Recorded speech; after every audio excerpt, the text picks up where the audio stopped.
be in this discussion if I was good at math.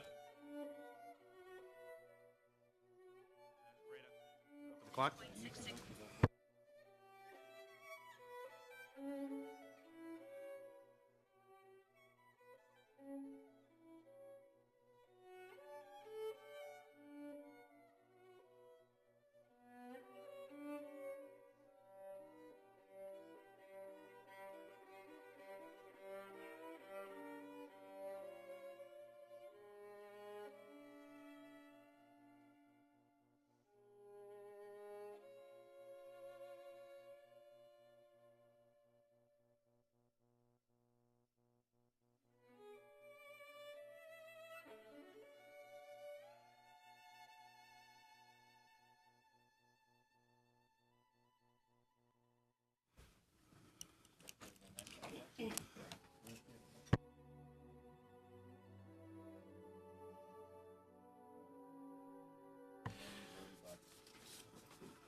Good afternoon, everyone. Pursuant to Standing Order 81-4, the committee will consider the main estimates for 2019-2020.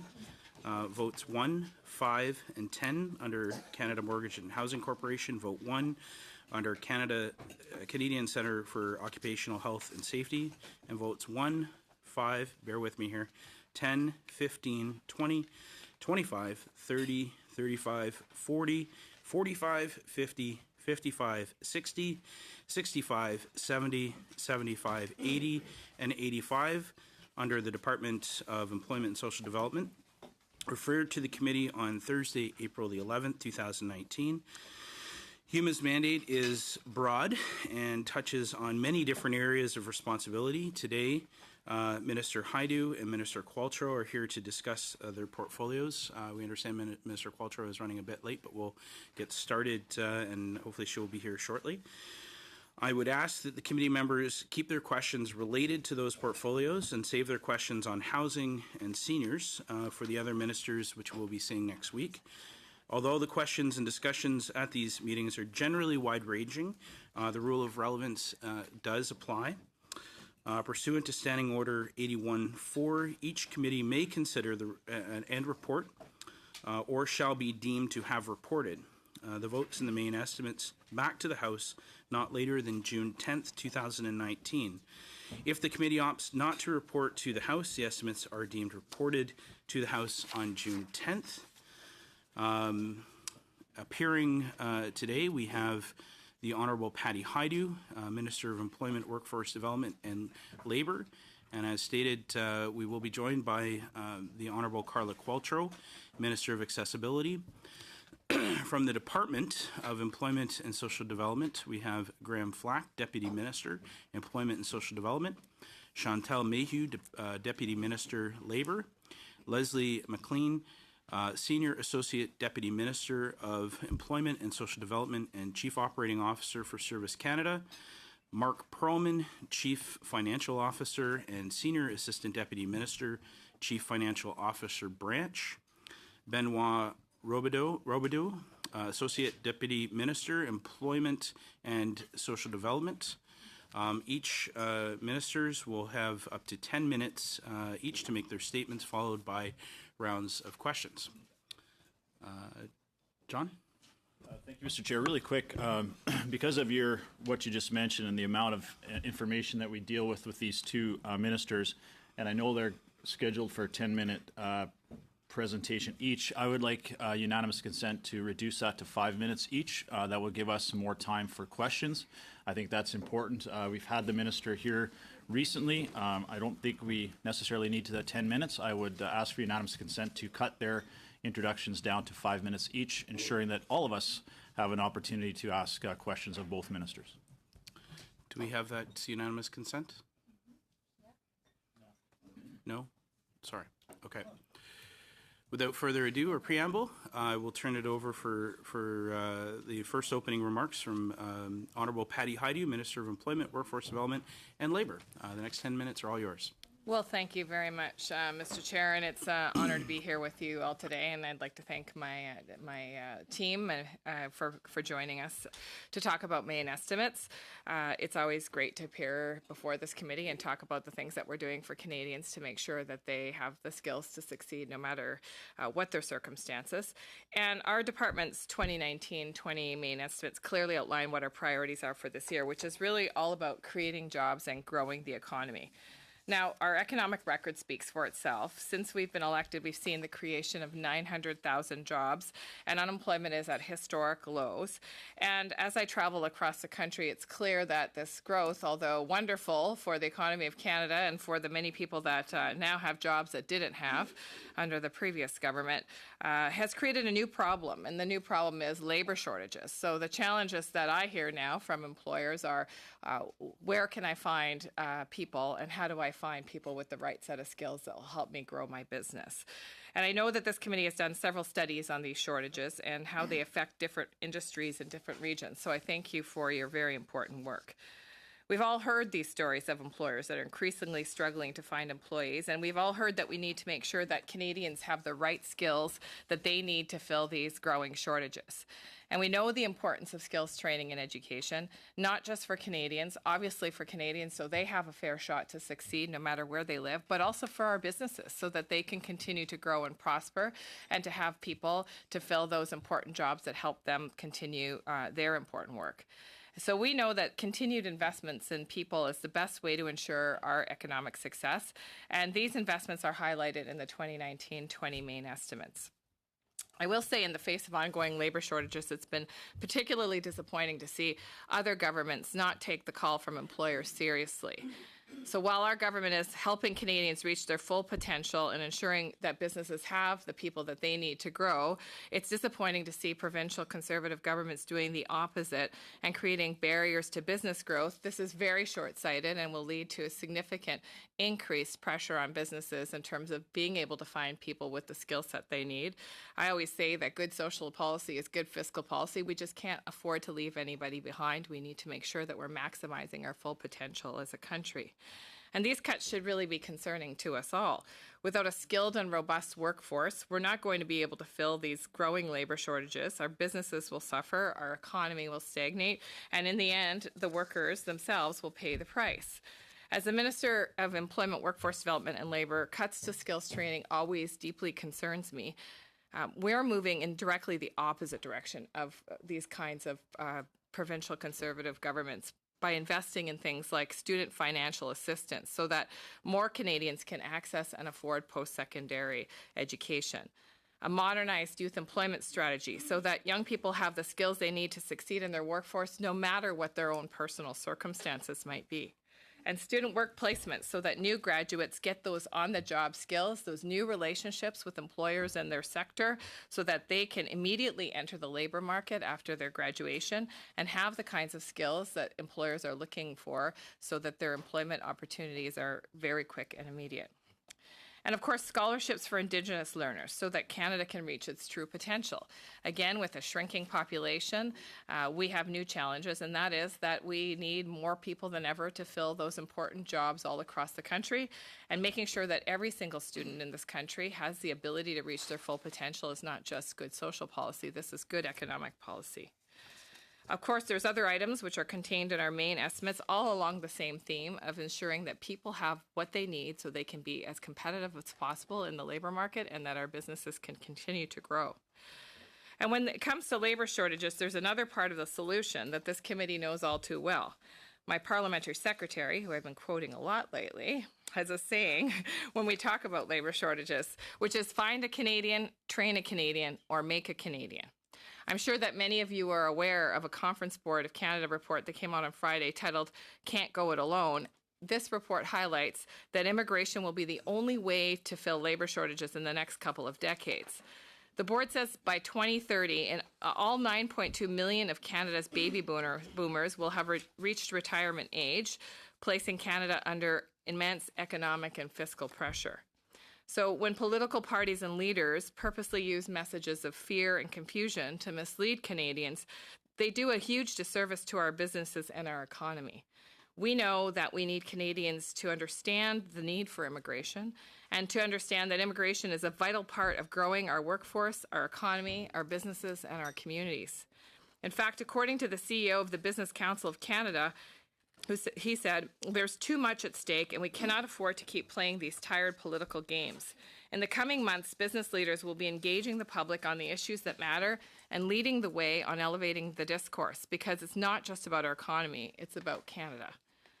Well, our government is doing every effort, doing our part thoroughly to find and train untapped talent. But even if every Canadian is fully trained, we will still need more people. So I ask my colleagues on all sides to ensure that we provide opportunities for every Canadian, every permanent resident, and every newcomer. Our businesses will very much thank us. Thank you so much, Mr. Chair, for giving me this opportunity to address this committee, and I'll be pleased to answer the questions that you have. Thank you very much. And also joining us, we have the Honourable Carla Qualtrough, Minister of Accessibility. Welcome. And the next 10 minutes are all yours. Thank you, Mr. Chair, and I apologize for my tardiness. It's certainly a pleasure to be here today with my colleague, Minister Hajdu, to speak to the 2019-2020 main estimates, particularly funding for disability programs, and to update you on the progress made as Minister of Accessibility. Depuis 2014-15, notre... Since 2015, our government is working hard to ensure that people with disabilities are taken into account in all policies and decision-making. There is an increase of $98.6 million to the Canadian Disability Savings Grant and bonds. This is due to steady growth in total registered plans and participation in the program, which is very good news. In like manner, we are proposing two changes that will better protect the long-term savings of Canadians with disabilities in Budget 2019. First, eliminating the requirement to close a registered disability savings plan, or RDSP, when a beneficiary no longer qualifies for the disability tax credit. This will allow grants and bonds to remain in the RDSP instead of having to be repaid to the government. Second, exempting RDSPs from seizure and bankruptcy, with the exception of contributions made in the 12 months before the filing. This is to level the playing field in comparing amounts in RDSPs to amounts in registered retirement savings plans, which are currently exempt from seizure by creditors in bankruptcy. As well, we're increasing our support with an investment of $12 million over 3 years for Ready, Willing, and Able. This will help improve the employment of persons with intellectual disabilities and/or autism spectrum disorders who face unique barriers in finding jobs. Nous tenons également à soutenir l'inclusion. It will also help include Canadians with visual impairments or other print disabilities who are unable to read common print material. By supporting that inclusion, we will be reducing obstacles to employment and to learning. $25.8 million over 5 years, starting in 2019-2020, to help make more reading material accessible for persons with print disabilities. To reduce barriers to daily activities such as paying for groceries, our government proposes to invest $500,000 in 2019-2020 through Budget 2019 to find ways to improve the accessibility of electronic payment terminals. One by one, these investments open the door to more opportunities for persons with disabilities. L'accessibilité et l'inclusion sont deux. Accessibility and inclusion are my major and main priorities. I would like to give you a few more details about the way we are bringing important systemic changes to improve accessibility for all Canadians, including people with disabilities. The Act, which you all know very well, aims to level the playing field for everyone by proactively removing barriers in a number of priority areas under federal jurisdiction.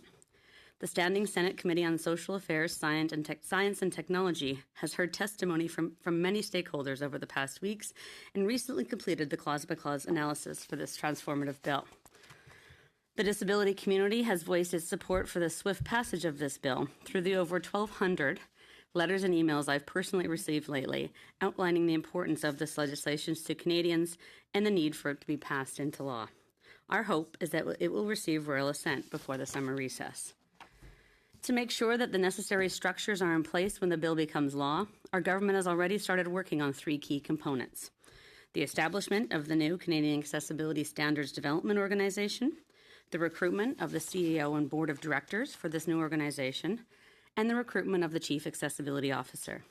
Finally, the pre-consultation process has started for the development of initial regulations under C81. Grâce à ces étapes importantes, nous savons qu'une fois que le projet... Thanks to these important steps, we certainly look forward to making this legislation and will be ready to move on this new law. As well as our efforts to promote the inclusion and removal of barriers for persons with disabilities, has been useful.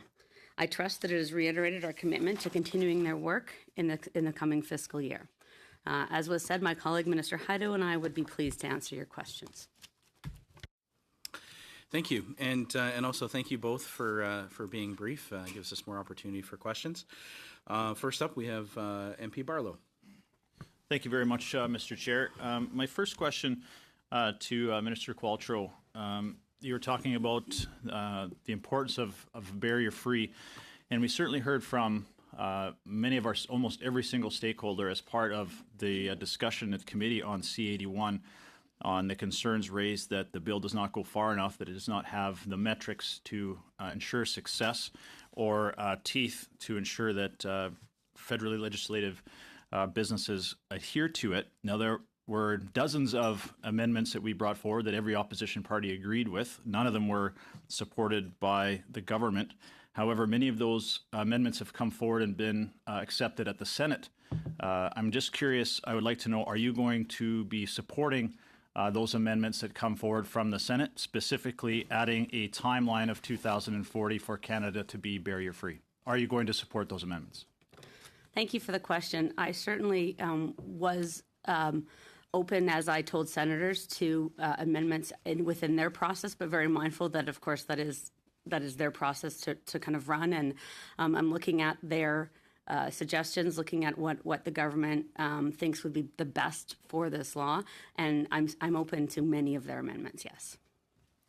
Thank you very much, Minister. I appreciate that. To Minister Hajdu, you were talking about the mistakes provincial governments were making. However, if the Liberal governments at the provincial level were doing such a great job, they wouldn't have all been losing these provincial elections over the last year. So I think there were some concerns with their own constituents on some of the policies they were bringing forward. But I was meeting with a group of some of the lodges, union lodges with pipe fitters and boilermakers and some of the building trades unions over the last few weeks. And in some of those lodges, 70% of their members are out of work. 70% is a huge number. So to say that you're having all this wonderful success, their concern is with the lack of infrastructure that's being done, specifically pipelines, but also with some of the training programs that are available. And you've brought forward as part of the budget the Canada Training Benefit Program, which I think is a novel idea and a step in the right direction. However, you've been touting this program as this outstanding opportunity for additional training for Canadians. However, what you have failed to tell Canadians that this program doesn't actually happen unless you have an agreement from all the provinces and territories to agree to change their leave provisions in their own labor legislation. How many provinces and territories have you spoken with on this issue with the Canada Training Benefit Program, and how many provinces and territories have agreed to partner with your government on this program? Well, thanks very much, MP Barlow. I'll just address the first part of your question. In terms of infrastructure projects, it's extremely disappointing to see Conservative governments provincially refuse to open up streams of infrastructure spending, like in Ontario, for example, that is putting this construction season at risk. So, I would go back to those union folks and talk to them, as I have been, about the importance of putting pressure on their provincial governments to make sure that they open those streams of infrastructure spending in a timely way so that we can get shovels in the ground this season on many of the important projects that are required across the country, bridges, roads, infrastructure that Canadians depend on, and that will result in employment this summer for many of those tradespeople.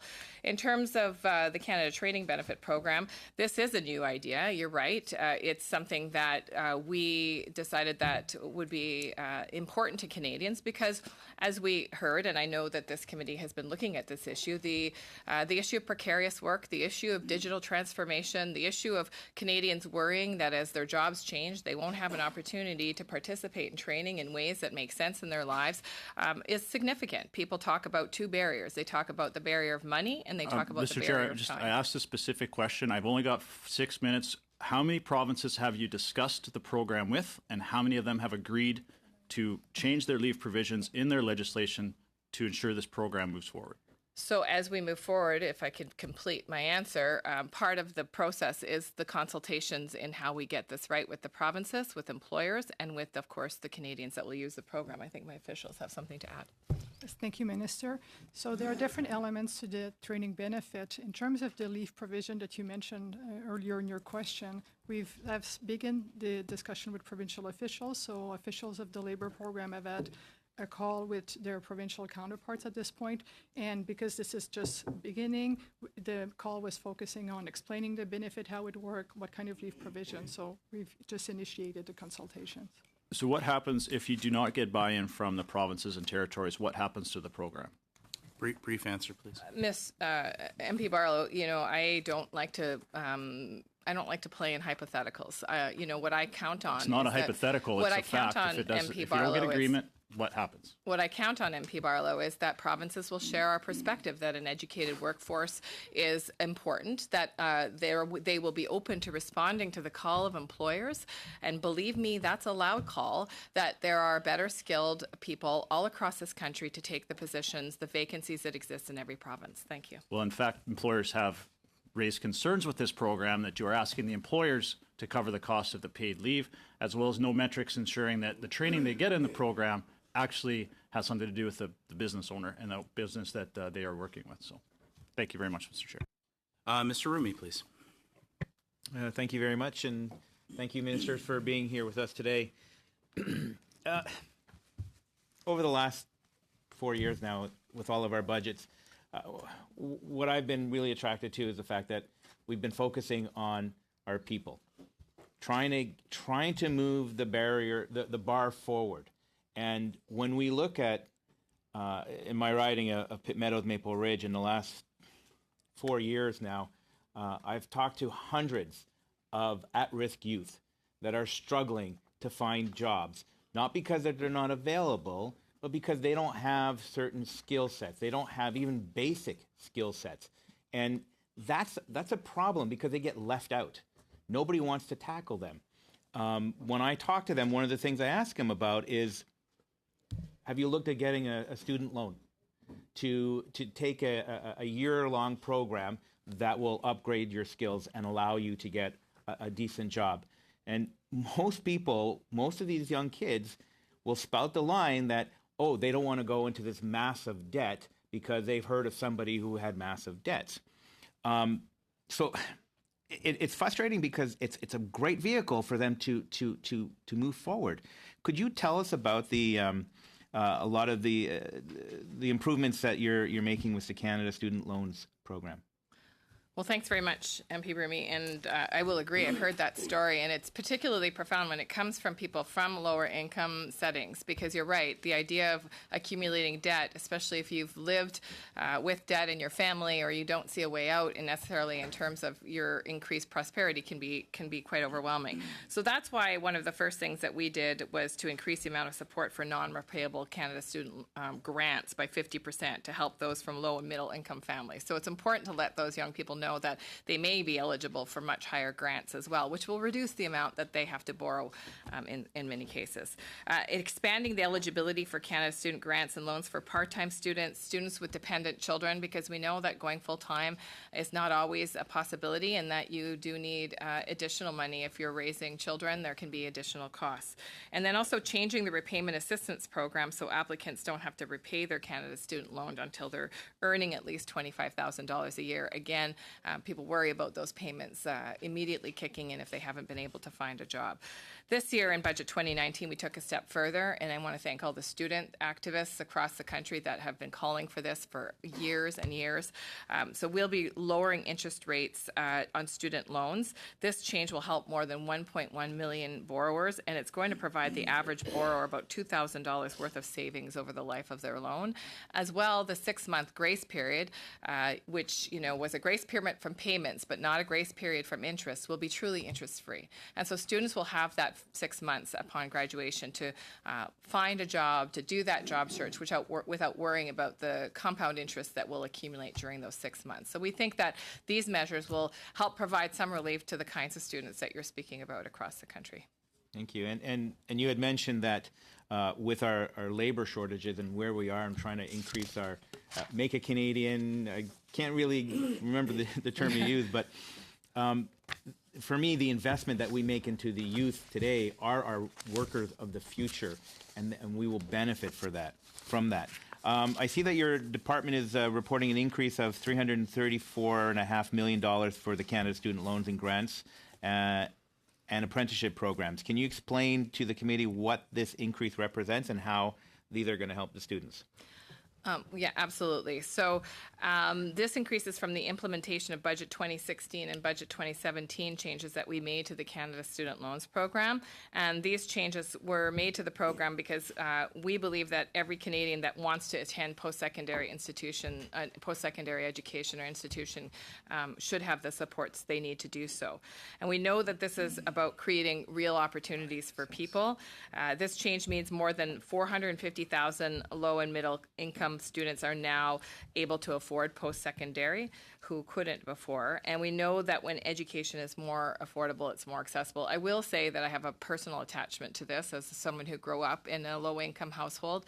I believe that education is the game changer, and it actually doesn't change the lives of the person who are able to acquire that education. It's generationally changing.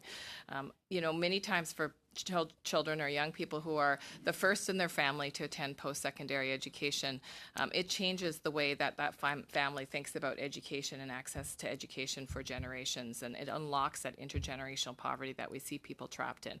So, that's been my driving focus, and this government's focus is that people have that fair chance to succeed because it's good for that person and their family, of course, but it's also good for the generations that will follow. Thank you. There was a previous question about getting the provinces on board. Can you quickly tell us what the value is of working with provinces rather than not working with the provinces? I know in BC, with an NDP government, we actually work quite well together, and while we have disagreements, they actually do take advantage of a lot of the programs that we offer. Maybe you can expand on that a little bit more. Very briefly, please. Yeah, I just think it's really important to partner with each other. You're right, we can have different perspectives, but at the end of the day, I think it's important that we keep the goals in mind. That is a prosperous province and a prosperous country where people have a fair chance to succeed.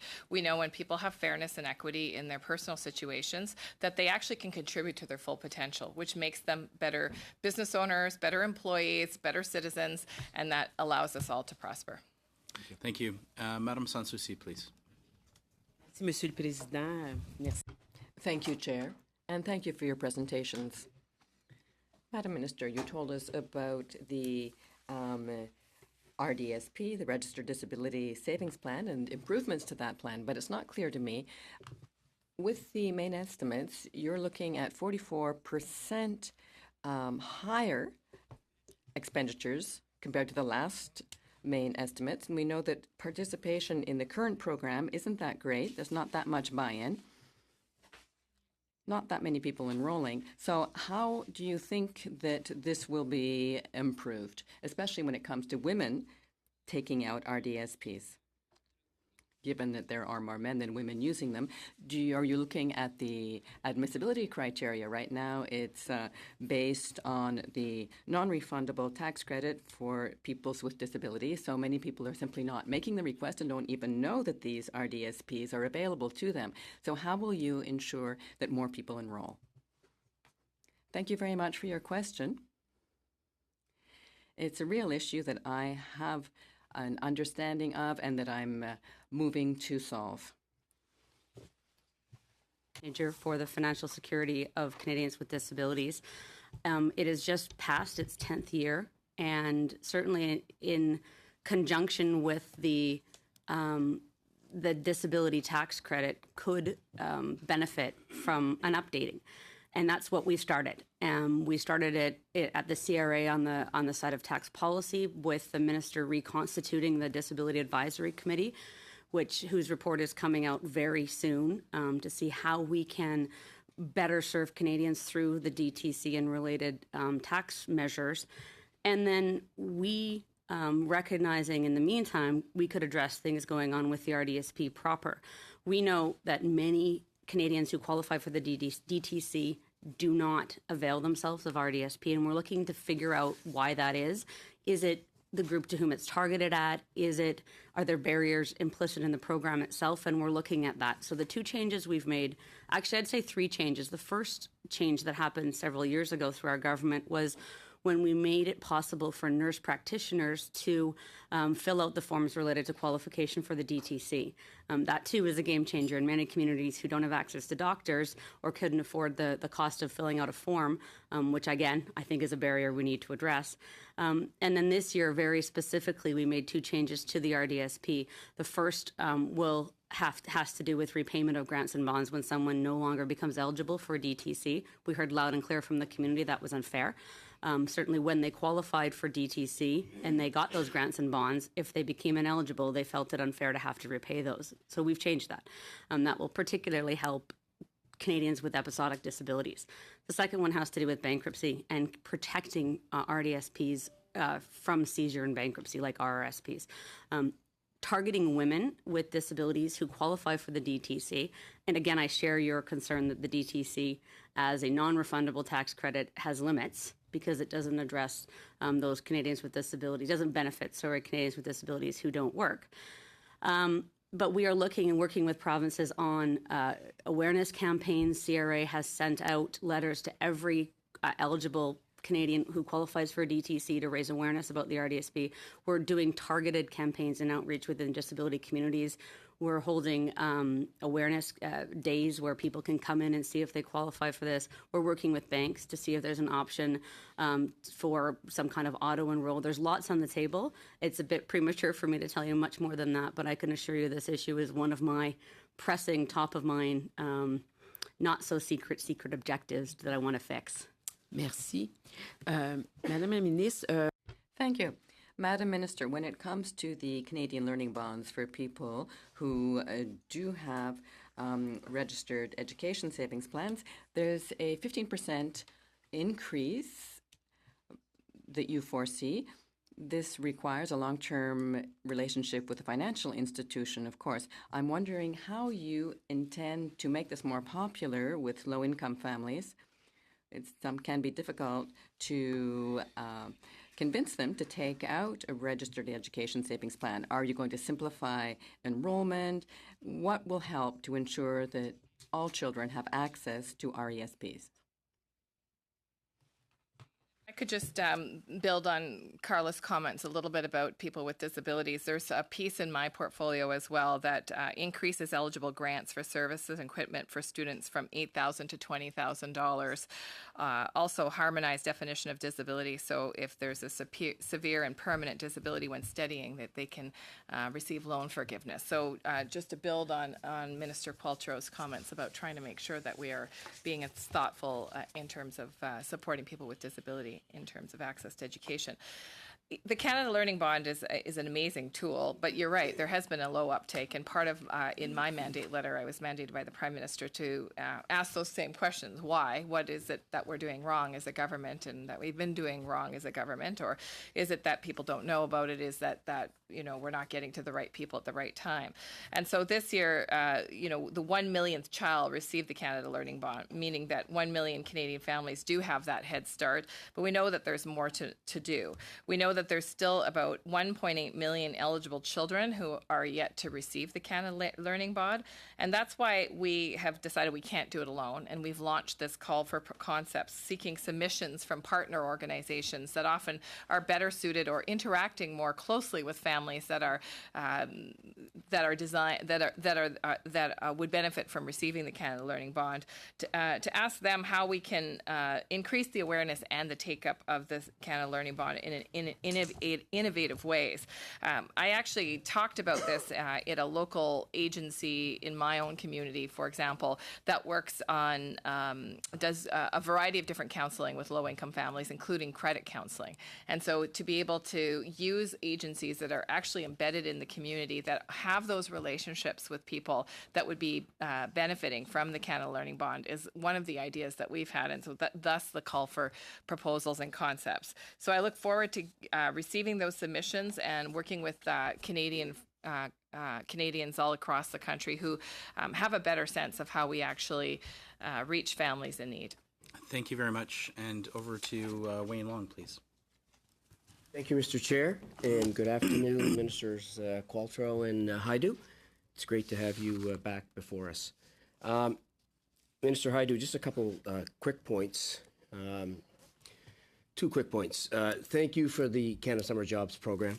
It's transformational and substantial in my riding. It's double what it was under the previous Conservative government. And I am amazed by the impact it has on youth. Secondly, I'm also in a riding that's impacted by a Conservative provincial government now that is canceling infrastructure spending and infrastructure dollars. That is literally leaving hundreds of millions of dollars of infrastructure unspent, and, you know, canceling construction jobs and labor jobs right across my riding, which is very, very unfortunate. But I did want to focus, Minister Haidu, a little bit on skills training. And, you know, as you know, the committee and in my riding, I often hear from employers that they are finding it very difficult to find employment candidates with the skills they're looking for. More young people, as we know, are attending post-secondary than ever before. We frequently hear that new graduates don't have the on-the-job skills that they need to start their careers. This isn't just a problem for new graduates, it's a problem for employers that need the talent and our economy, obviously, as a whole. Our federal government's investment in employment skills training to date, including a wonderful $2.7 million investment in my riding of St. John Rossay through UES, the skills training program. It's a wonderful program. It's already helping to close the skills gap. It's, you know, working with almost 200 at-risk youth in the riding. It's a wonderful, wonderful program. Can you tell us what else your department, especially through initiatives announced in Budget 2019, is doing to close this skills gap and to ensure that new grads can enter the workforce right away?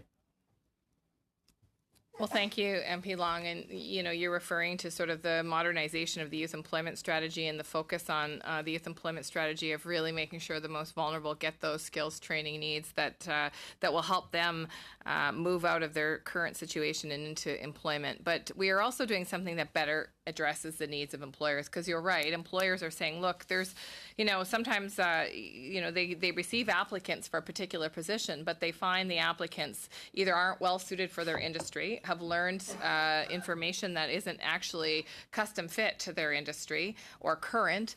Also, there's a lot of talk about students coming out of post-secondary institutions without appropriate soft skills, although I will say a young person told me that they find the phrase soft skills offensive the other day. The reason being, they said, you know, everybody should be aware of how to be a good person and get along with our colleagues. Why don't we call them foundational skills? So I thought this was a brilliant idea from this youth.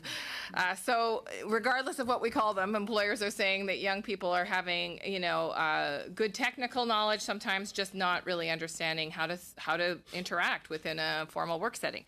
And that's why this program that we launched called the Student Work Placement Program has been so incredibly important to both students and employers.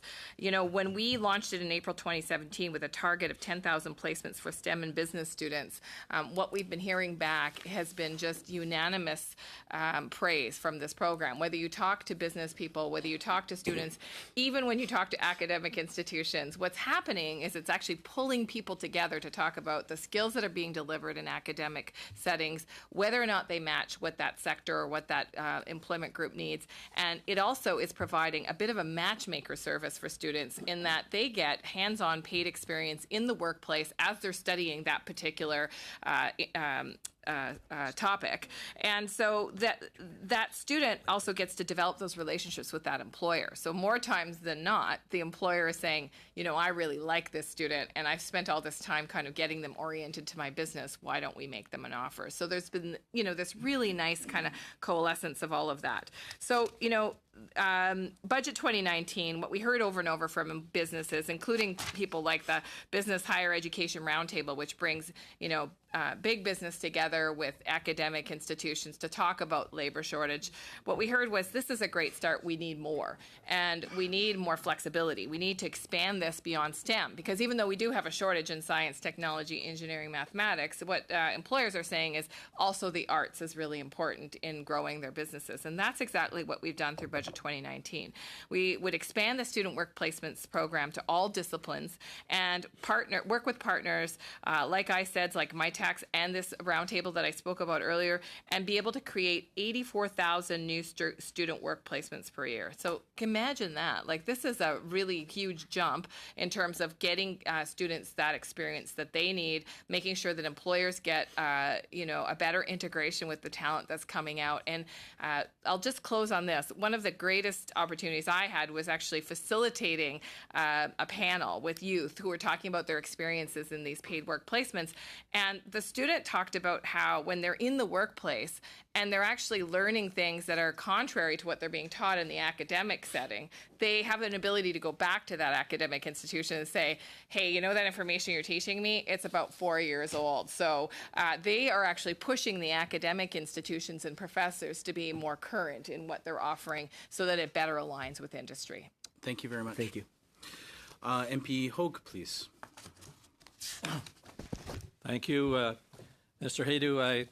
In looking at your budget, your estimates, I see that there is an increase. The one largest increase is $43.1 million, and I think it's with respect to Canada Services Corps.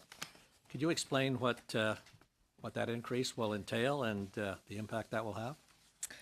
Yeah, so the Canada Service Corps is a new program again for the Government of Canada. And, you know, last week we held the first ever youth summit to celebrate and recognize the work that Canadians, young Canadians, are doing all across this country as volunteers, as participants in their communities.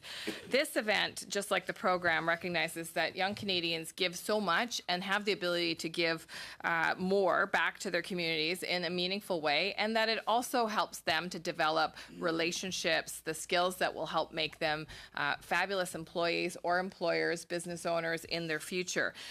It actually is an idea that, quite frankly, is one that came out of our Prime Minister's passion for youth engagement and youth civic action.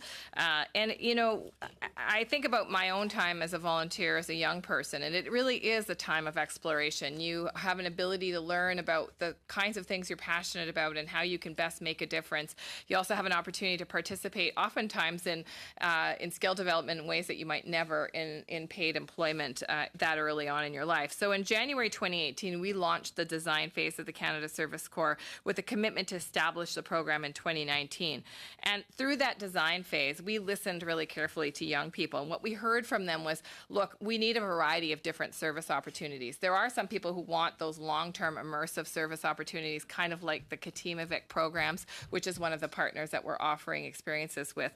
But also we wanted to support youth that maybe can volunteer a couple times a week for a particular organization in their community. And we also wanted to support young people that have fabulous ideas but just need a little bit of money or support to get those ideas off the ground. And so the $67.6 million reflected in the mains is part of the proposed $314 $8.8 million dedicated to the Canada Service Corps in the 2019 budget. And this builds on Budget 2016's commitment.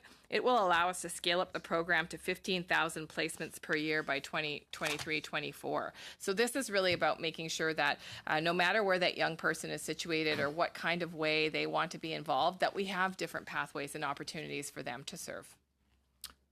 How much more time I got? 3 minutes. Thank you very much. Our committee has been studying precarious work for some time, and within the framework of precarious work, we've been looking at whether or not there's a need to modernize some of the labor standards. And I note that you have appointed an expert panel to look at some of those issues. I wonder what the terms of reference of that panel is, and I'm sure you'll be referring them to the wonderful work that this committee has done to help inform them with respect to the directions you should be taking with respect to the modernizing of the labor standards. Can you tell me a little bit about those terms of reference and whether it's included in there, pay enormous attention to the HUMA committee? Well, I would expect nothing less than the experts that we've appointed to pay attention to the research, including that's come from HUMA committee on some of the more challenging aspects of modernizing the Canada Labour Standards. So the 7 members of the expert panel bring a variety of different backgrounds, valuable expertise in areas such as labour policy, law, economics, and business, and possess a well-rounded understanding of employer and employee perspectives. They've already been at work gathering evidence and engaging with a wide variety of stakeholders since its establishment in February 2019. These are the questions that we've asked them to look at. One of them is the federal minimum wage. The idea of a federal minimum wage, it's come up a few times before. As you recall, it was, we'll leave that now, but there was a discussion a bit about that in the previous election that was quite confusing to Canadians. The labor standards protection for non-standard workers, how we protect people that are not in a standard relationship with their employer. The ability to disconnect from work-related e-communications outside of work hours. Sometimes this is known as by the phrase, the right to disconnect. Of course, with an increasingly digital economy, there's some tension around employees having to be connected 24 hours a day, and how do you manage the needs of business with people's need to take a break. Access and portability of benefits, especially for people that have obviously rapidly changing employment, and collective voice for non-union workers. So again, I'm looking forward to the results of the panel's deliberations and to see the advice that they'll be providing the federal government on potential steps that we can take. One of the things we've been looking at is the issue of wages as well, and the notion of a living wage has come across, and the trying a definition of that, given that the cost of living across our country are so divergent. If I got time for one quick question to Minister Qualtrough, or a comment, I think the Registered Disability Savings Plan is one of the more creative ones, which was brought in by the Jim Flaherty, and I think it's been very creative. When I was the Minister of Children and Families in BC, I was trying to get to the process where everyone who was, the moment they were diagnosed into that category, that there would be funding, and we placed funding with the Vancouver Foundation to try and do that. Yeah. And for some reason, the Vancouver Foundation's terms of reference didn't allow them to do that. But I'm wondering, as you're looking at identifying, I think if somehow we can progressively look at, as soon as people may identified with a qualifying disability, that we could make a payment within that, would make such an incredible difference to those families and over the long term. Thank you. Oh, I guess. Agreed. Agreed. Fantastic. Up next, we have MP Falk, please. Thank you all for being here today. Minister Hajdu, I just have a couple comments and I have a question.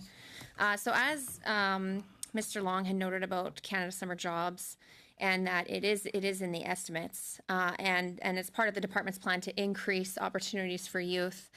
I just wanted to note that unfortunately the department plan fails to address the youth opportunities that are seemingly being excluded under your Liberal government's directive. The long-standing success of the Canada Summer Jobs program was ruined last year when your government imposed a Liberal values test on the application process, and taxpayer money was held hostage from organizations across this country who refused to be bullied by your government into agreeing with the ideological views of the Liberal Party. So last year, we know 1,558 organizations were denied funding across the country because they did not want to sign the attestation. Many were hopeful. A lot of people were hopeful this year that the program would be administered in a fair process. But as we're seeing, that's not the case. Myself and many of my colleagues have thoroughly reviewed our riding fundings list very carefully this year, especially because of the controversy last year. So in my riding of Battlefords Lloydminster, I had a faith-based organization on my initial list of approved funding. However, when I received the final copy from the department, this group was removed. So I was told that the group's application was deemed ineligible, and the department refused to offer any additional information on this decision. So the organization that was denied funding or just removed off the list completely shared with me that they were asked to provide their harassment policy to the department, and that they had done so in the allotted time. And from my understanding, this wasn't asked of every organization. This was just in specific organizations that I guess the department wanted additional information. So to this date, neither myself nor the organization has received a clear explanation as to why their application was rejected. And this isn't an isolated incident. I've heard from numerous of my colleagues. There's been dozens of jobs that organizations haven't been approved for, and that they are also under similar arbitrary scrutiny. And funding decisions occurred in my fellow colleagues' ridings. So these organizations deserve answers as to why they are being denied funds. And it's quite interesting with the AG's report today about call centers and ESDC being one of them, where millions of calls are going unanswered. And the organization my riding has called numerous times, and what she hears is mailbox is full and cannot accept new messages. So she can't even get a reason as to why or what is going on. So I'm just wondering how do you or the government justify that certain organizations, and particularly the faith-based organizations, organizations and applicants are receiving this additional scrutiny to their Canada Summer Jobs applications that other organizations are not receiving? Well, thank you for that very thorough question. I will say that, first of all, this summer we've approved 85,000 summer jobs across the country, and last summer we reached the target of 70,000 jobs. So despite the fact that, But that doesn't answer how the justification... I'll get there if you give me a moment. That would be great. So in terms of your assertion that, first of all, that faith-based groups are somehow targeted, that's incorrect. Only 1.1% of applications that we received were rejected, and they were rejected for things like not providing documentation that might be requested. This year, of course, we had a very thorough expectation that employers have a mentorship plan for their employees, and so. So why were they initially put on the list and then removed from the list? So, as I said, this year and previous years, faith-based groups were welcomed, encouraged to apply. Many faith-based groups worked with me. I will say, for example, in the member for Lethbridge's riding, several faith-based groups received funding, such as the Victory Church, the Mennonite Central Committee in Alberta, Lethbridge First Baptist Church. I think there's 8 or 10 in my own riding. I think many of my colleagues can identify. Thank you, Minister. I'm just going to pass the rest of my time off to my colleague, Mr. Diot. He has just over a minute. Yep, this is for Minister Qualtrough. According to a CTV article Monday, your government's planning on cutting a program that employs about 34 people with developmental disabilities, and they're right here on Parliament Hill, and they're planning on protesting this. So, what gives? This is a tough one. We have a group of employees with disabilities who we need to transition from one job into something that provides meaningful work. So what ESDC has done is extend the contract for this group of workers for a year so that we can work within our other programming to provide them meaningful work. As they were advised, and as we know, the work that they had been previously doing is no longer operationally required. It sounds very cold, but it's not meant to sound that way. We want to find meaningful work for these workers. And so we have extended their contract for a year.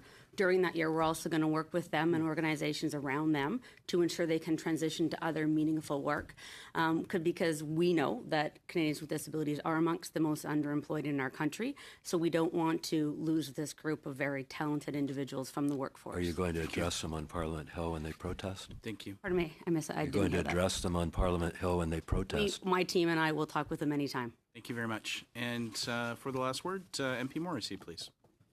Chair, my question is Minister Haidu. Minister, we know that there are a number of obstacles that confront young people in obtaining skills and necessary training. Your department is responsible for the youth employment strategy, which I understand is being updated. And as it happens today, I have a number of young people who participated in the Stepping Stones to Success program in my riding of Egmont PI, which is one of the most highly successful programs in reaching out to youth that fell through the cracks that are disadvantaged. Our government has made a number of important steps in improving that program. Could you provide us with information on the modernization efforts that you've been looking at in this program stream?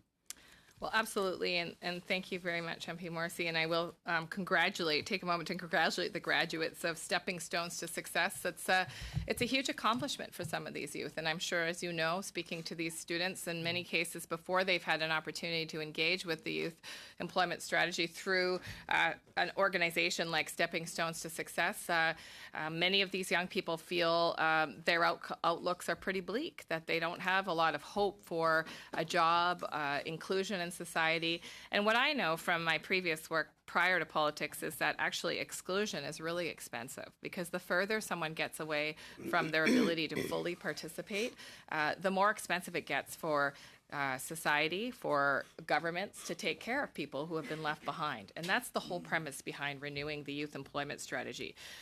So, I'm really grateful to places like Stepping Stones for Success and other employers across the country, young people, youth-serving organizations that have been giving us feedback in the last little while to improve the youth employment strategy, to truly get at what do vulnerable young people need to succeed in terms of getting those skills and getting those oftentimes first paid experience in their lives. I believe it's an important investment that will pay off in dividends for our country long into the future. Just as a follow-up, Minister, I believe these programs were funded on a year-to-year basis, so there was always uncertainty surrounding whether they're going to be around. It was difficult for the groups to fund. Since you became the minister, our government funded them for a number of years, which gave much more security. Is that a policy that you're going to continue? Because it's extremely important for these groups to be able to plan. Again, thank you. Excellent question. I think that was one of the challenges identified by many of the groups that I've consulted with, both in my previous role as Minister of Status Women, but now as Minister of Employment. The hardworking not-for-profit organizations all across this country that deliver these services to Canadians, that uncertainty of year-to-year funding doesn't allow them to do the long-term planning or to manage their own labor needs, for that matter, and keep those incredibly skilled people on staff that are the ones that are actually interacting with the young people. So yes, in my perspective, longer-term agreements with proper and clear evaluation and outcome measurement is the way to go. And I've never yet met an organization that hasn't agreed to better outcome evaluation in exchange for longer, more secured funding. In fact, they can provide it much more accurately because they have a longer time frame in which to do their planning as an organization and gather that data. So this new strategy that we've worked out, what we've been asking these groups is to, look for ways for of flexibility to make sure that we're working with youth in the best way possible, depending on the kinds of youth that they're reaching, better reaching youth so that they too know what services exist in their communities across the country, because oftentimes if a young person doesn't know what exists, they may not reach out for that kind of help.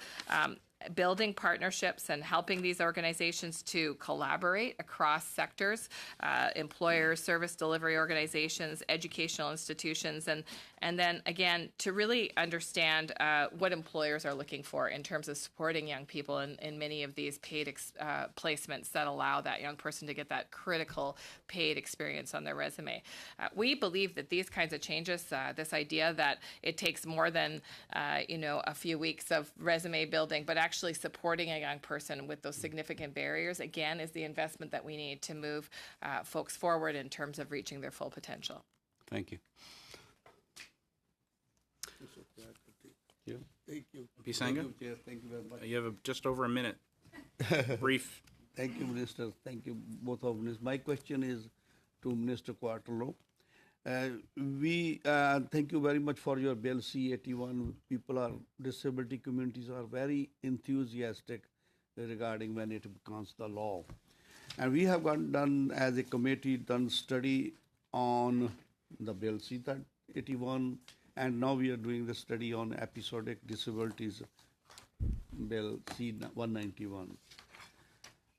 And can you give the update to the committee on the steps this government is taking to ensure Canadians with episodic disabilities and providing with the support they need? Very, very briefly, please. Well, thank you. First of all, we wanted to make sure that episodic disabilities were reflected and including in C-81, which it's definitely part of the definition.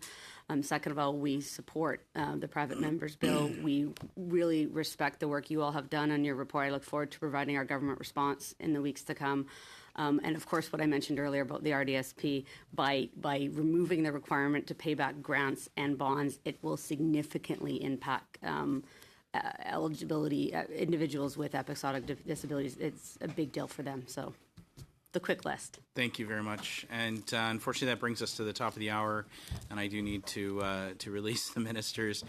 I want to thank them both for being here today, for being brief in their opening remarks, gave us opportunities to get some additional questions. And we're going to suspend briefly just to move some seats on the panel, and we'll come back just literally a 2-minute break here, folks. Thank you.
Welcome back, everyone.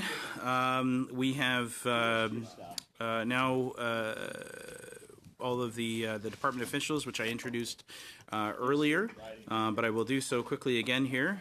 We have Graham Flack, Deputy Minister, Employment and Social Development, Chantal Mayhew, Deputy Minister of Labour, Leslie McLean, Senior Associate Deputy Minister of Employment and Social Development and Chief Operating Officer for Service Canada, Mark Perlman, Chief Financial Officer and Senior Assistant Deputy Minister, Chief Financial Officer Branch, and Benoit, can you pronounce that for me? Is it I'm pretty sure Robidoux?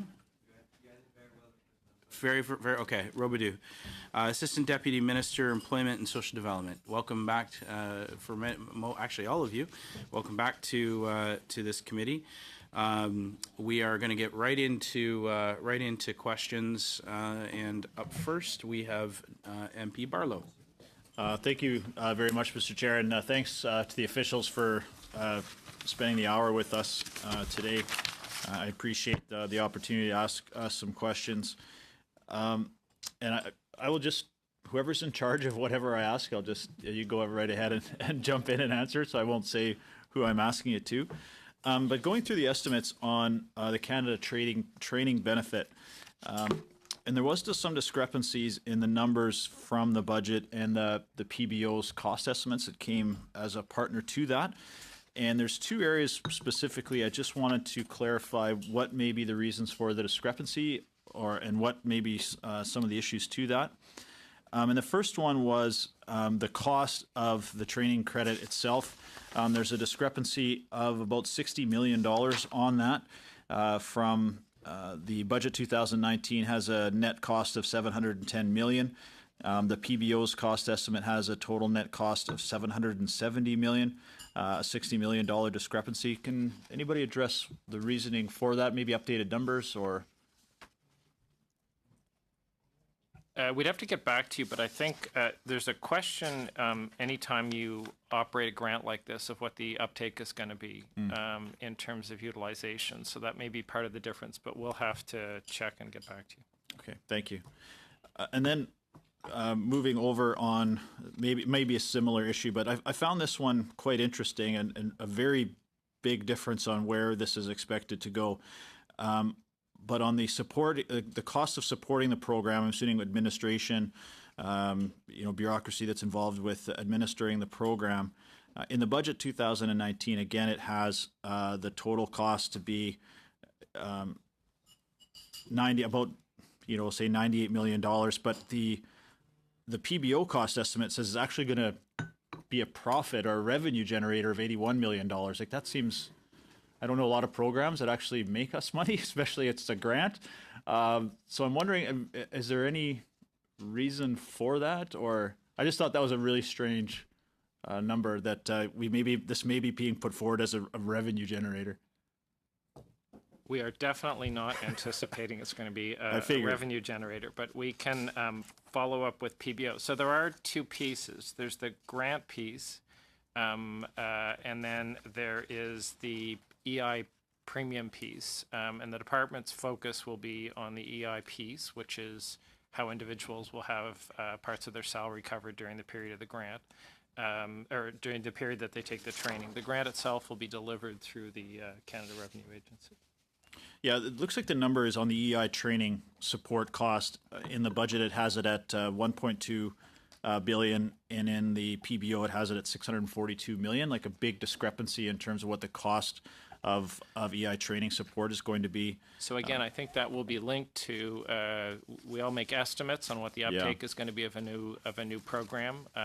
We are always wrong on the estimates of the uptake, sometimes on the high side, sometimes on the low side. So I think that's going to be, this is, as you had highlighted in your original question, a new area for the government, and so we don't have really good understanding of what the uptake is going to be, and that will affect the draw on the EI account. The more people that take it, the higher will be the cost. Right. On that point, there was a mention in the budget as well as an EI small business premium rebate for business owners who have voiced some concern that they are going to have to cover the cost of the 4 weeks paid leave with this program. However, there's no mention on what that rebate will be or how it will be allocated. Can you maybe explain, is there some numbers that will go with that business owners know they will be able to access, and what that number will be? So it's the same definition we use for small business for other premium rebates. So in this case, it's where the small business has premiums that they pay into the EI system of $20,000 or less. They will not be subject to this. So that's the threshold at which, if they're paying less than $20,000 in premiums, then they get a rebate on that as a result. The last question, am I doing okay? Okay, thanks.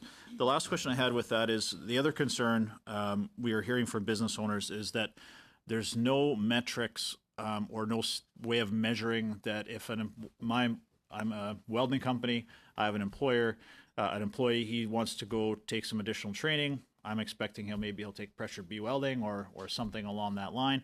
However, he goes and takes a culinary arts program. Doesn't help my business, yet I'm paying for his 4 weeks paid leave, not to mention he's left my operation. He comes back and not helping me.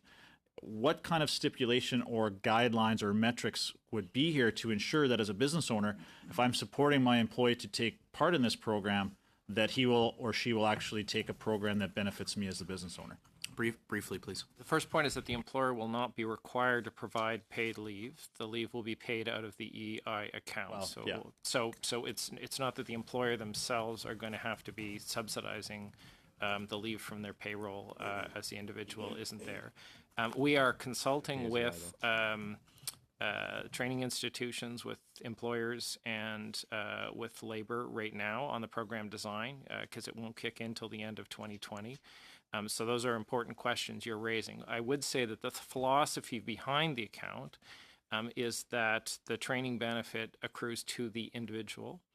And in a world where work is becoming less or more precarious, that the individual may be choosing to upgrade their skills to do something different. Now, the something different could be within the company, so moving from one position in the company to a different position in the company that will require different work. But it could, in principle, see them moving from an employer where they're, let's say, in a minimum wage job at Tim Hortons, and they want to move to a different stream. So that's something we'll be dealing with in the consultations, but what I'd say is philosophically, the training is not restricted to exactly what you're doing now or what your employer covers. Thank you. Up next, we have MP Long, please. Thank you, Mr. Chair. Thank you to everyone coming in this afternoon. Mr. Robideau, when Minister Qualtrough was in and we were talking about C81, I'm just wondering, can you elaborate on the progress that has been made on the pre-consultation phase so far? I will ask my colleague Chantal Marie to answer that question. I think she's more ability than me to answer that question. Anybody that wants to take it. So thank you for the question. Are you asking about the pre-consultation on the standards? Yes. So we've just begun those discussions in this outreach. As you're aware, we're fully supporting now the legislation being considered in the Senate. We're also engaged in the staffing for the key position to support CASDO and the accessibility officers. So in terms of the pre-consultation, we've engaged with stakeholder organizations to identify which areas they would see as priorities and begin that discussion that would inform the work that CASDO will do once it's established. So it's early discussion, but it is all to prepare for once the C81 has received royal assent, and so that CASDO is kind of in a position to start its work immediately. Okay, so with respect to the CASDO board appointment process, can you kind of give us an update there? Is there any new developments on that?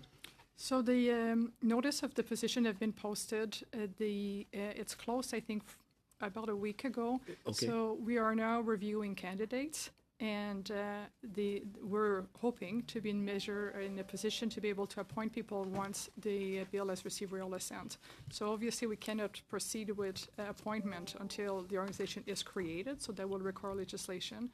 But we are doing the work so that we're in a position to move with these appointments. Are you able to give us any insight or elaborate at all on the application process? Like, did it exceed? Did you have lots of applicants? Were you looking for a more diverse? Can you kind of? Well, so it was posted as there are other GIC appointments, and in an accessible manner, obviously. We did outreach with stakeholder organization and other interested parties where we thought there could be good talent there, and we feel very comfortable that we have a good set of talented individuals that have put their name forward.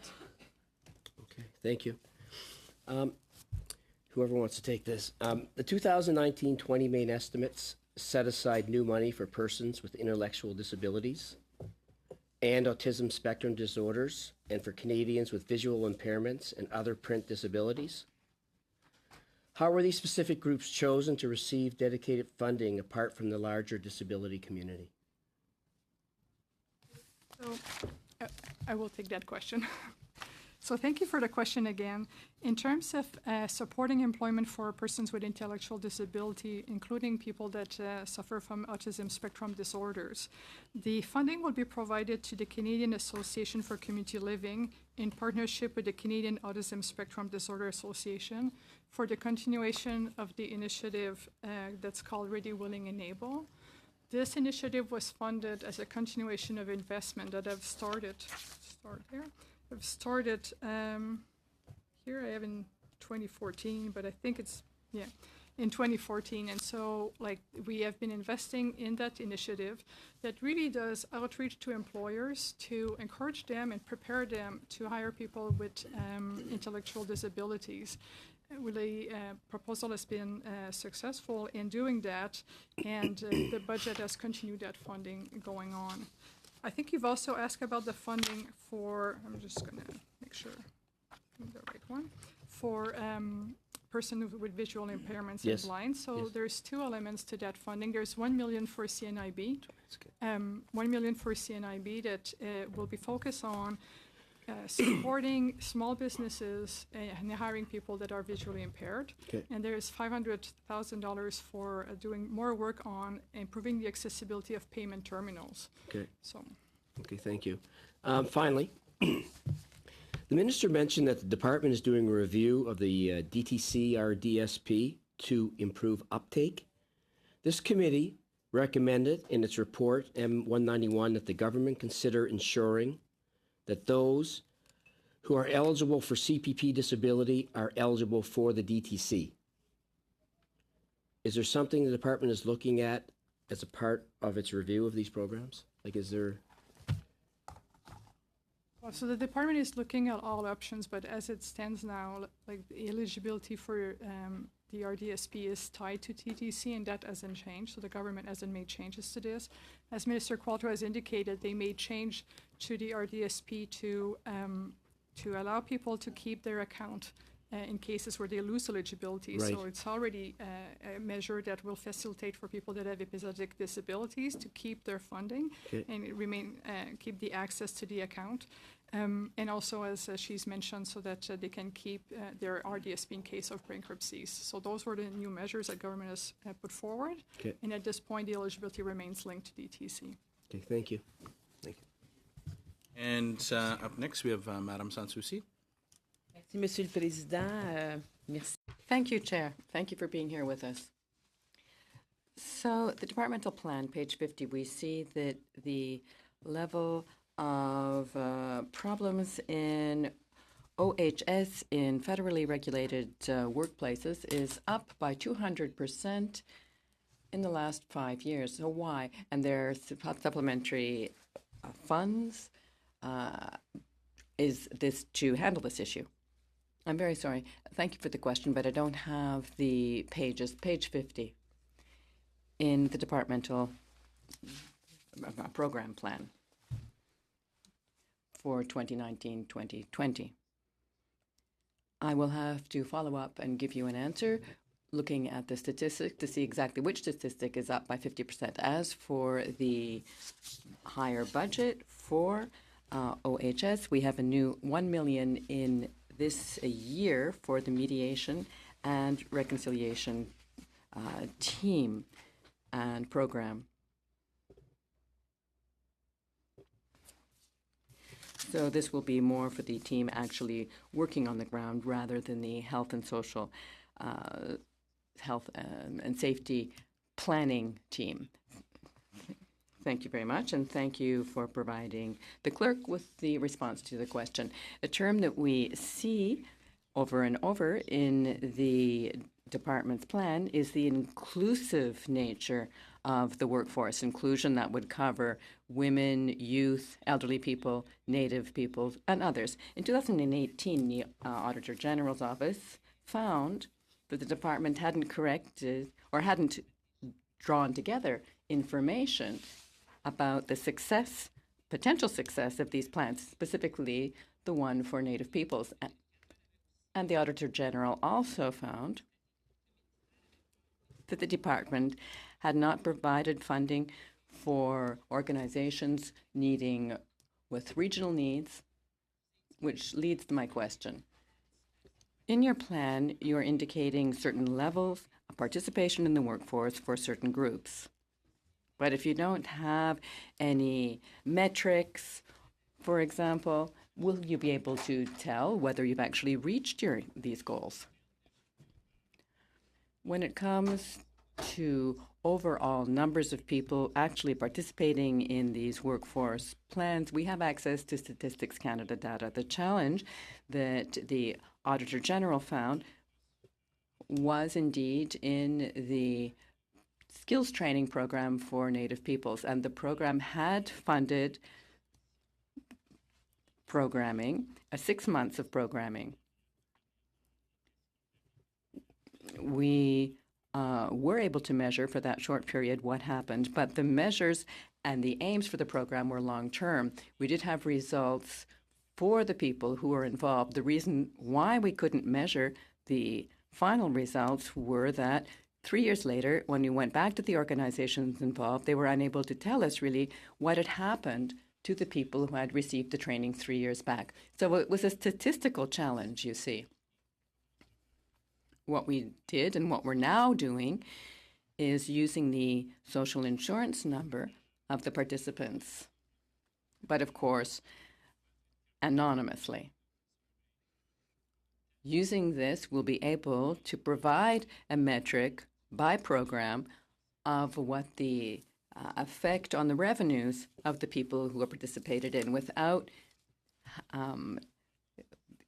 having an effect on their privacy. I won't be able to say that Graham Flack, for example, took this course and thus augmented their income by such an amount. But we can say that people who took such and such a type of program did overall achieve such and such a result. It will still be difficult to say that that course was the sole reason for which they were able to have a higher wage, but it will certainly help us provide some metrics. I can't say that we had no results. We did have good results, but we were unable to report on them medium term, midterm, given the fact that we didn't have access to data, and we've corrected that now. Thank you. The minister told us about work placements. When it comes to the main estimates now, there will be more work placements for students. We know that there's a gap between the skills available and the jobs offered. So how can you ensure that the work placements are a real stepping stone to future employment? Let me give you some context. In 2017, we funded 10,000 student work placements.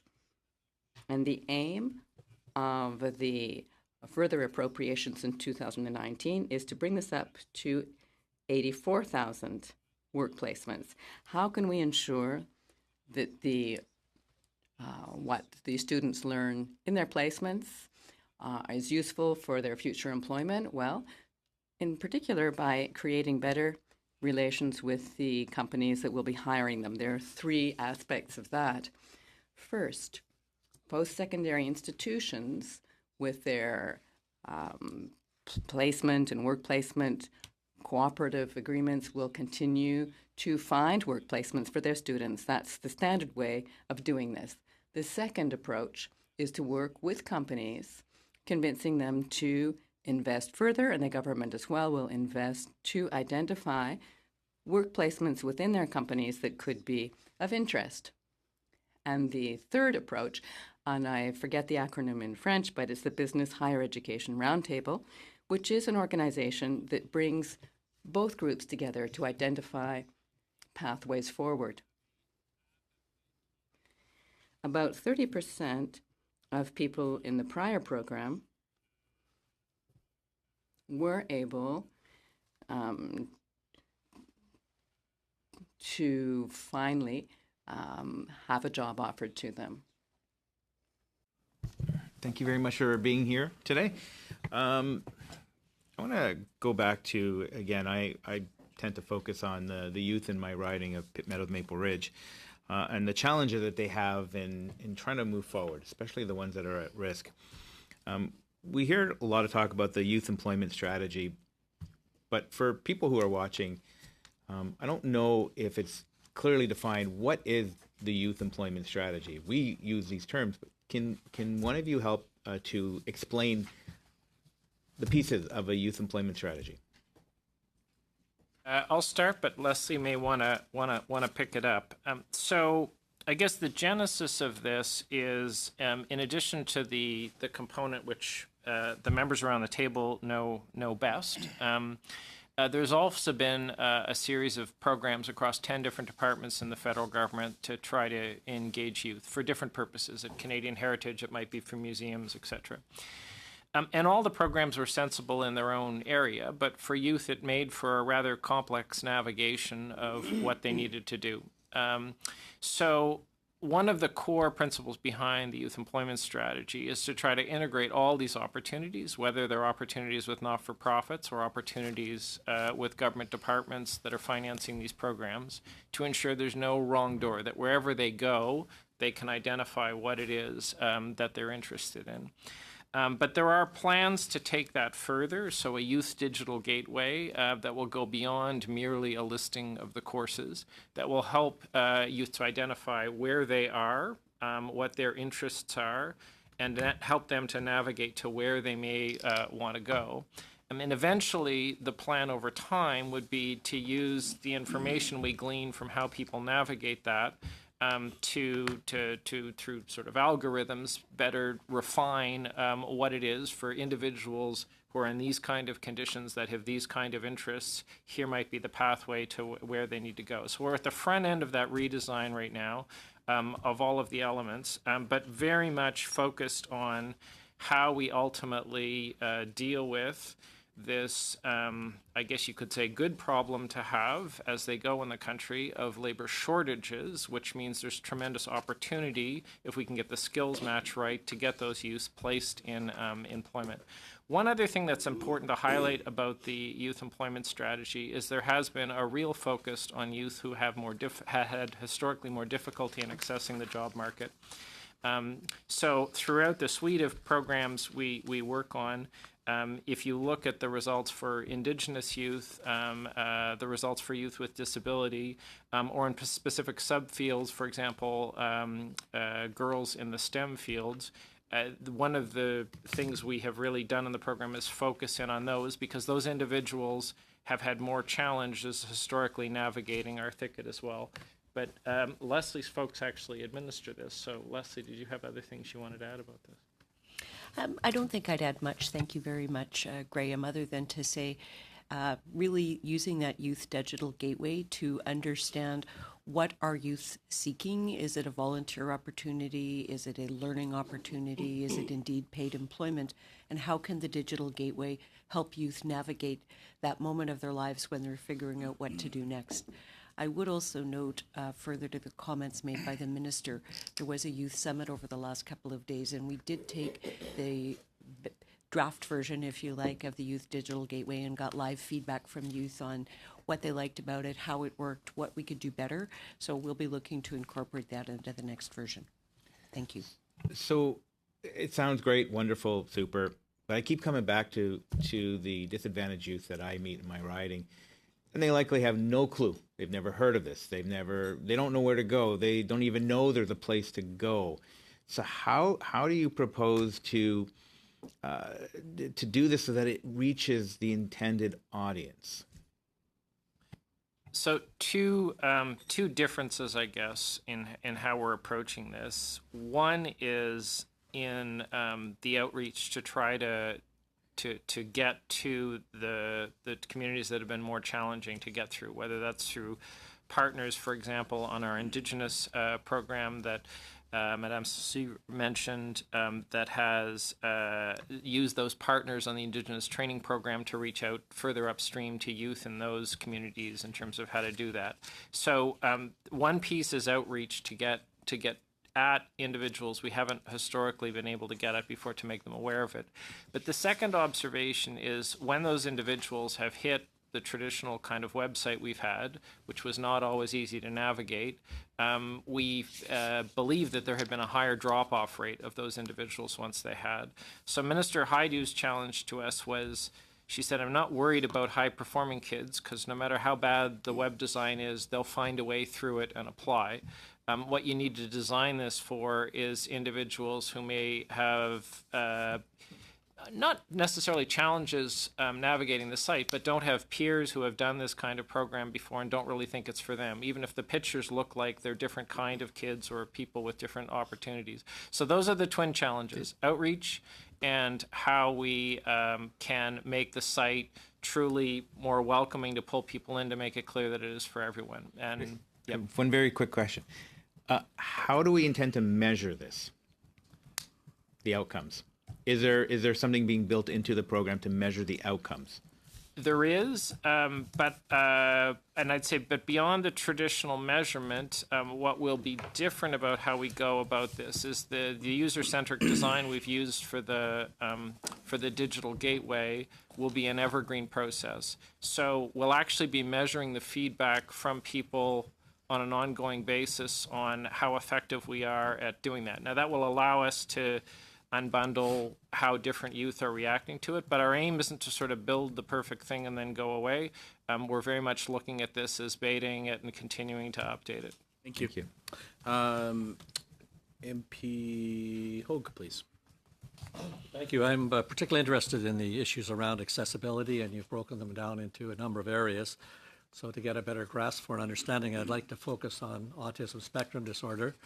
And there's, in the budget, you're showing $336.6 million for Canada Disability Savings bond payments. I'm wondering whether that will be able to now be applied to autism spectrum disorder diagnosed people and how they might access that. I'll start with that. Thank you. I've missed the beginning of your question. Which amount of money are you suggesting? The accessibility for the Canada Disability Savings Bond. Oh, okay. So thank you. Thank you, Graham. So the eligibility to have to access the bond or the I'm looking for a word. The grant. Thank you. Is tied to the eligibility to DTC. And so the RDSP eligibility is tied to the eligibility to DTC, and as the minister has explained, this is administered by the Agency of Revenue Canada, and so and is available for individuals that suffer from prolonged and severe disability, and that might have an impact on their ability to work. And so depending on the severity of the cases, some individuals might have access to it, but it's not necessarily a group of disability or a group of people that suffer from disability. It will be on an individual basis depending on the severity of their Do you know situation. if we have any people with autism spectrum disorder who qualify for that at this stage? Actually, I don't, but I can follow up on that. I would be interested in knowing that. I guess the other part in terms of training and employment, where there's the more broad-based $864 million is being referenced. Is there a plan for those with autism spectrum disorder to be able to be qualifying for some training within that allocation for training and employment strategies? I'm aware of a number of programs that are running in British Columbia in particular, where they're working with people with autism spectrum disorder. They're working through programs that are looking at them moving towards employment. And I'm wondering whether or not whether that's being focused. I know it's referenced in the wording, in the narrative, but I'm wondering whether or not that's been whether any of that has been employed, and actually how it would be accessed. So a few things. Under the Opportunities Fund, there is specific funding that goes to organization. We've talked about Ready, Willing, and Able as an initiative earlier that is targeted to people that suffer from autism. There are other providers that get funding under that program that deals with individuals or supports individuals that have intellectual disability or suffer from autism. And so there is funding through that program for sure that support that population. In terms of broader training available for persons with disability that is managed by the provinces supported by federal funding, I think it will depend on provincial eligibility and the design of their own program. Well, I think I heard the minister reference the Canadian Association for Community Living and being able to put some of the funding through that. In British Columbia, the Community Living BC does not deal with children with autism or with young people with autism.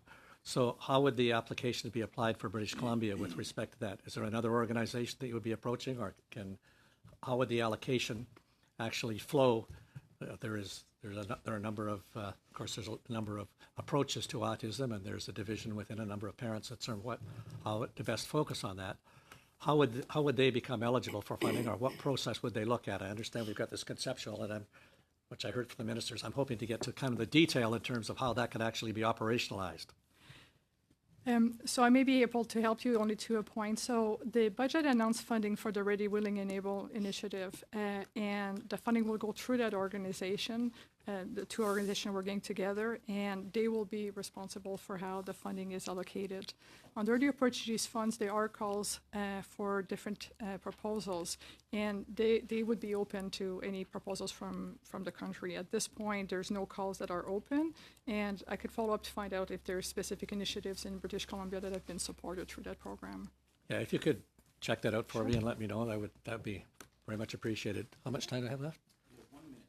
And I'm happy to turn it over to my good friend, Bob Morrissey, who I told I'd share 30 seconds with him, so I've just doubled his time. I just want to continue on with my colleague's line of question. Under supporting employment for persons with intellectual disabilities, one of the issues that tug at you as a member of Parliament, often I'll have a family member arrive in my office to talk about their desire to see their child find meaningful employment that can sustain them. And can you briefly, if you don't have it now, submit to the committee those areas in government or those supports that actually would assist an individual with an intellectual disability either find employment within the government, because there was some reference made earlier on disability side where we would have a designated number, increase in the number of opportunities for youth, or those support programs that would assist an employer to hire an individual with an intellectual disability. Very, very briefly, please. Whoever. You want to go?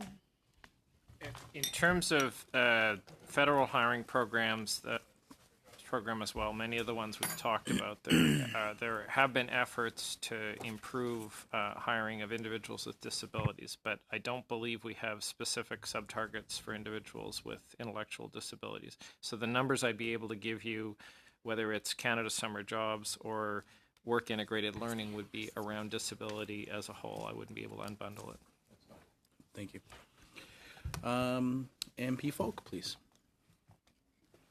Thank you, Chair. I just have some follow-up questions regarding Canada Summer Jobs. So, you know, the Liberal government, they've claimed that they've removed the Liberals' values attestation from the front end of the application. So what I'm wondering, because it seems like it's been replaced with a values test on the back end of the application that is being administered by Service Canada. Just wondering if anybody could speak to that. I'd be happy to speak to the Canada Summer Jobs Program for 2019 and specifically to the criteria that were applied. I think the last time we were at committee, we spoke extensively about the priorities that were established at the national and local level, so I wouldn't repeat that. I just speak to the results of the screening that's just been done for the many applications we received for the 2019 program. So we had so far more than 86,000 jobs that have been approved. As Minister Haidu mentioned, 1.1% of applications were not able to be found eligible for the program funding. So is that information being released to the applicants? I'll just come to the process if I could. So as the applications came in, there was a real focus this year on quality jobs. So for example, they were open to all youth between the ages of 15 and 30, no longer just continuing students. And the quality focus this year was very much around things like a workplace that was free of harassment and discrimination, that there was a mentoring and supervision plan for employees, that we knew that there would be health and safety practices in place in the workplace. So indeed, of the 1.1% that were screened out, anytime Service Canada had a question about whether the employer was meeting all the mandatory requirements and then the quality ones, all employers who applied would have received a follow-up as part of our due diligence. So I guess what's interesting with that answer is that this specific organization, my riding, ranked really high on local and national priorities. They have policies. They're open to everything that the government wanted, except now they're not receiving funding without an answer. So, and it's not just my riding. There's several other of my colleagues that are experiencing the same thing, and it happens to be summer camps. So if I could speak to the national results, and obviously I can't speak to an individual employer, there were 438 applications that were deemed ineligible. Of those, the vast majority, 207, didn't demonstrate. So when we went back and said, could you please demonstrate that you've got measures in place to have a workplace that's free of harassment and discrimination, that was the largest contributor to applications not being found eligible. So what does that mean, though, that there's not a good enough policy, or it could be that they didn't come back and show us that they had policies around harassment and well, I mean, discrimination? the timelines are quite tight that Service Canada allows, and it's quite interesting with the AG's report coming out today that even call centers, I mean, people are calling and not getting anybody. Millions of Canadians, when they call, ESDC, for example, aren't getting a person, right? They're not getting a person. It's just ringing, 50% of the calls. So then how can they get back timely and efficiently and effectively information that's required of them? I'll just, Mr. Chair, I'm happy to complete the answer if you wish. The next largest reason for applications being deemed not eligible was 0.3% of applicants. 116 didn't demonstrate that they had health and safety practices. And the next largest group was 84, or 0.2%, didn't provide us a mentoring or supervision plan. Those were the three largest, most frequent reasons why we weren't able to find someone eligible. It's just interesting to me because these are camps. These are summer camps with counselors. And, this is an opportunity for kids. And some of these camps, this is an opportunity for so many disadvantaged kids and youth to go to. But I need to move on to my next question. So I guess regarding summer jobs, so if it's being administered fairly, why is information on application decisions being withheld from members of Parliament and organizations? So these decisions, the lists were finalized a couple weeks ago, I think. And this specific organization, my riding, is still awaiting a response as of why they can't receive funding. Chair, I'd be happy to speak to the basic process. So when we go through all the applications, our focus is to screen them all and rate them on the quality of the work experience that's available to the youth. We've had a first wave where members of Parliament would have received confirmation in about mid-April of successful employers. That phase has been completed and 86,000 jobs have been posted on the job bank. Right. The next phase. So in that phase, I had an organization on there, and then in the next phase, they were taken off the list.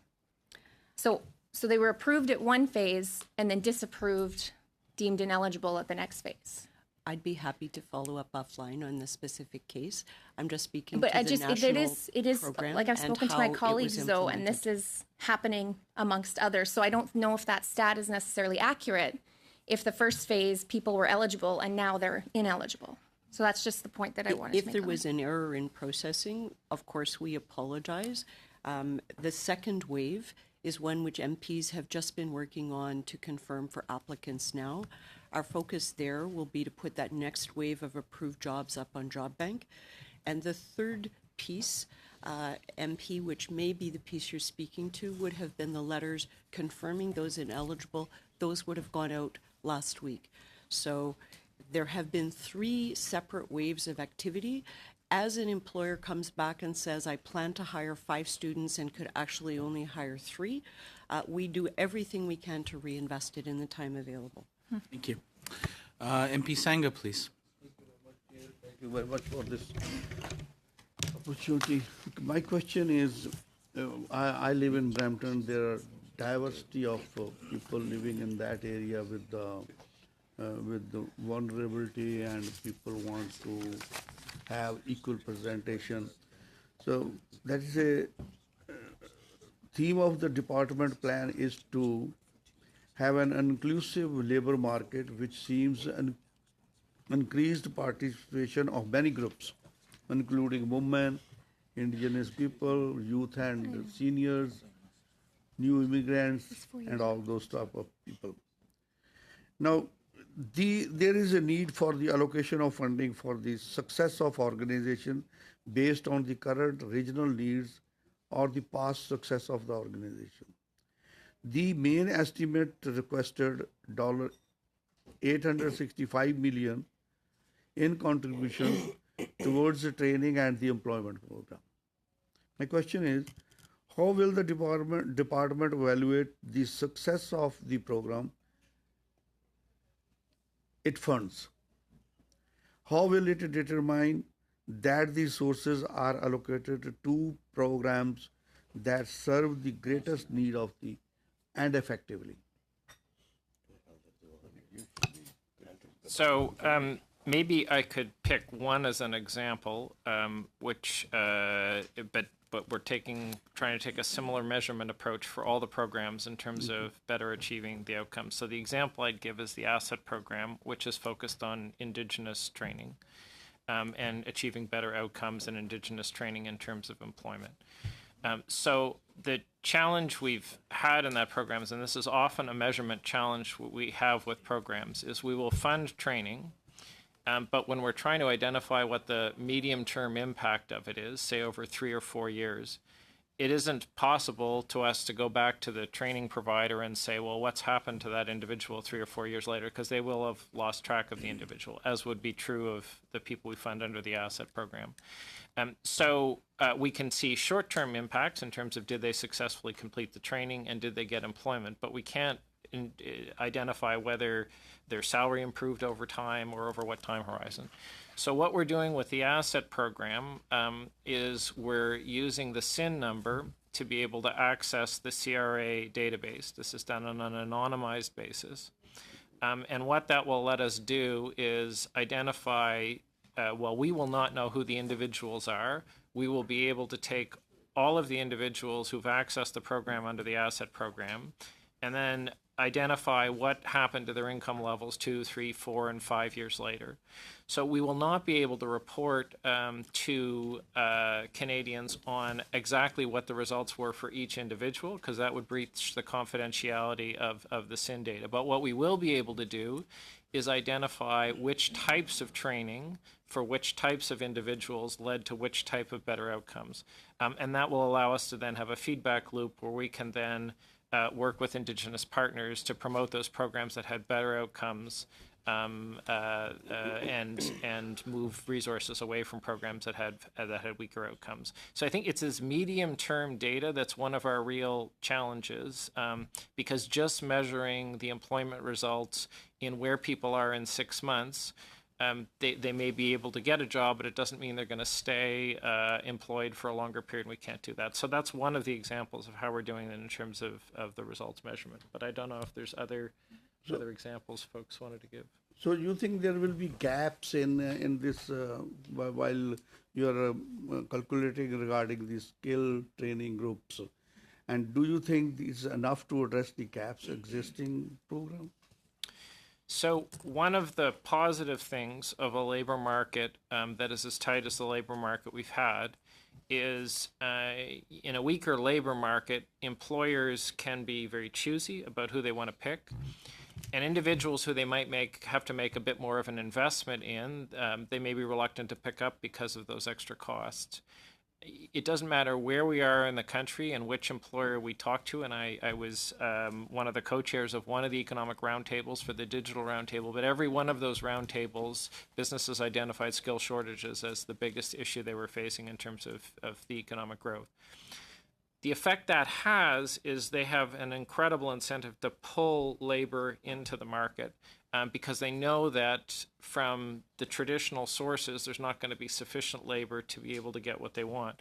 And so what we're seeing is businesses being willing to make investments in Indigenous communities, in other communities that have had gaps in the area. Women in STEM is a great example of where a whole lot of companies are making investments upstream because they know that their rate-determining step of growth is going to be the accessibility to high-quality labor. So I think this is one of the most powerful forces in terms of getting better labor results, which is businesses who have those skills that they know best in terms of what's needed for their companies are working upstream to try to identify those individuals. And that's why I think this work-integrated learning investment, this major increase in work-integrated learning is going to be potentially one of the most important things in these areas. Because I think it's fair for companies to say, hiring is an expensive decision, and I want to make sure the fit is right. What the work-integrated learning does is allow them to bring in individuals who are still or just exiting the post-secondary field.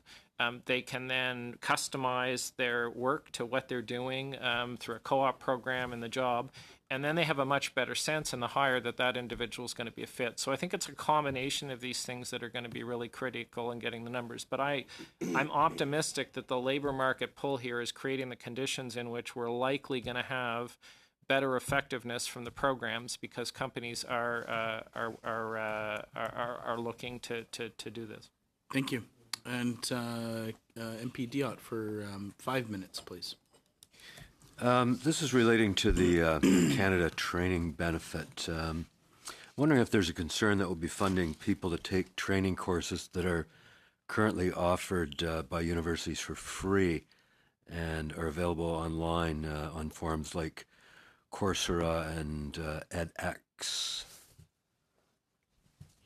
Yeah, one of the things we're going to need to focus on in the consultations and the discussions with the training institutions is, you mentioned universities. There aren't a lot of university courses you can take for $250 in terms of what the grant provides, although there is an ability to save it up.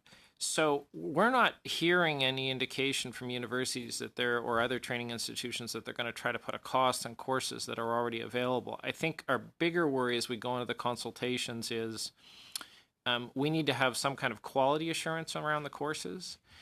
If it's a community college or a university, there's already a certification process that assures that. So I think our worry is more on we are going to have to identify, given the nature of this, lower cost training opportunities that are available for shorter duration, because that's what really this is trying to get at. Adults who aren't going to go back to university for 2 years, but might want to do a week or two training course. And the issue around certifying is going to be a real issue. So I'm less concerned about people, if the courses are free now and they're available online, I think it's going to be difficult for folks to monetize them because they're already out there. But I do think we need to identify more training opportunities in this lower priced area that are maybe for a sub-skill. And that is not as a mature market in terms of what we would need to do to certify what a legitimate training opportunity is. And that's where I think it's going to be more of a challenge in the consultations. So you've based the Canada's training benefit off Singapore's Skills Future program. And I'm wondering if what guarantees you've got that you'll be able to prevent the type of scams that we saw in Singapore, where $80 million was funneled into shell companies on bogus claims for training. Yeah, fraud is going to be a big issue, and that's why I was getting at these. if a university is offering a course, and it's already certified, I have a high level of confidence that it's a legitimate course. But because of the costs we're talking about, the fraud issue you raised is a real one, which is you have institutions that are maybe not certified and recognized institutions that would offer training. And how would we certify the courses? So the route Singapore has taken to address what you're describing is they are certifying each and every course. And as you can imagine, in a country as vast as Canada, that could prove a highly challenging endeavor. So there are real design issues in what you're describing. I'd say to have success on the training bond, generally for individuals who are out of school and looking to have adult learning, there's 5 conditions for success. There's financial resources, there's time, there's the permission to be able to take time from their employer because they don't want their work to be jeopardized. But the 2 last are probably the most challenging. One is volition, that we don't necessarily see all of these individuals having a high starting position in terms of wanting to go back to do training, so we're going to have to create those conditions. But the last that you described is they're going to need good evidence on what works and what doesn't work. A kind of TripAdvisor for training courses on what's effective. And embedded in all that is a risk of fraud, and we've got to protect taxpayer dollars. So those are among the issues that we're going to have to work through, and the issue raised is a very legitimate one. So how do you explain the $60 million discrepancy between the budget estimates and the cost estimates of the PBO for the training credit? Brief answer, please. We'll have to talk to PBO on that. I think it is, my guess is it is based on estimates of take-up. And I think fair to say all of us are making guesses in terms of the estimate of what the take-up will be. And so the different guesses are legitimate. We're ultimately, as with other benefits like this and tax credits, it's difficult to estimate what the take-up is going to be. But we're happy to follow up with PBO and understand the discrepancy. Thank you. And we have maybe 2.5 minutes for a final question from Madame Sanssouci, please. Merci beaucoup, Monsieur le Président. Comme beaucoup de mes... Thank you so much, Chair. As many of my colleagues have, I can certainly say how helpful Canada's Summer Job for Students program is, what the benefits are for municipalities such as ours, Saint-Hyacinthe-Bagotte, environmental projects, youth activities, and so on. Nevertheless, once again this year, the requests were for about 100% more funds than were available. So it was quite a lot of gymnastics, and a lot of stretching to make sure that all the municipalities were included and most of their needs were met. Is there any plan to offer more funding still for this program, given the fact that the needs are considerable and there's a new wave of young people coming in now? That's the demographic reality. How can we help them as much as we possibly can?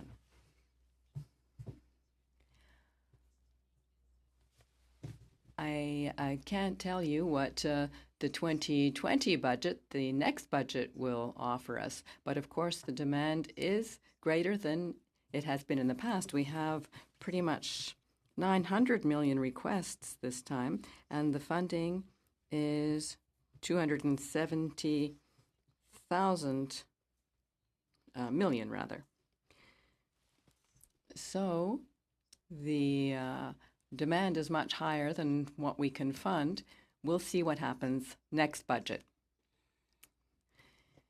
Right now, our emphasis is on the quality of the jobs offered to students, and we have some really good possibilities of work placements that will lead students to future jobs and good careers. Yes, last summer, I held a 5 to 7 cocktail period with students who had been involved in this program, and I heard so many good things about it and how relevant the programming was to them. Another topic, the minister spoke of hiring more mediators. However, the annual report from the Federal Mediation and Reconciliation Program said that over the last 10 years, we've been able to meet the needs. So why more investment right now? and why have you chosen to focus on mediation, whereas you could have been decided to focus on other things like non-union employment? The Mediation and Conciliation Service offers a very special service, this FMCS program. They help people negotiate collective agreements. There are over 275 collective agreements that come to term every year. Right now, there are 19 mediators across the country working with the service. Right now, we're also encouraging the mediators to work upstream with employers, with unions, to increase ability to solve problems before they go to mediation. We see that this is very beneficial, improving workforce. If I can just have everybody's attention before you scatter to question period. A few notes for future business. May 9th and 14th, we'll be continuing with the draft report from M90 194, which we started this morning. And then May 16th, we will have Minister Duclos and Minister Tassi rounding out our main estimates. Some good news, some bad news. The bad news is May 16th will be the last meeting that we will have our current clerk, Stephanie Feldman, who will be moving on to journals. A great opportunity for her. But the good news is we're being left in very, very good hands. And for those of you who are wondering who this extra person is at the table, I can announce this is Jubilee Jackson. And we welcome you to, after the break, we'll come back, we'll be our new clerk. So a big round of applause for both Stephanie and Jubilee, please. You want to say a few words? No words? Okay. Thank you very much, everybody. Thank you to all the officials for being here with us, and thank you, everybody, for the extra hour that we put in today. Adjourn. Thank you.